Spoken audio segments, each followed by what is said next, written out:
Tutusok na ako ha, ikaw na una.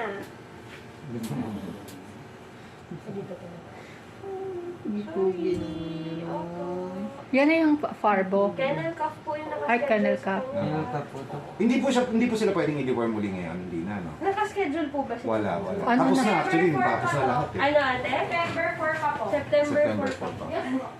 Ah, sige po. Fish oil. Yung marami naman pong brands yung nabibili nga po sa grocery yung iba eh. Kahit yung mga generic po sa butika, pwede rin naman po. Yung pogi-pogi. Nahiga po ba sila sa basa? Medyo sa banyo pagka naiinitan. Pwede rin yun mag-cause ng irritation sa skin po. Mm. So, kung medyo dito sa ilalim po, pwedeng contact irritation yun. Pero the best pa rin talaga.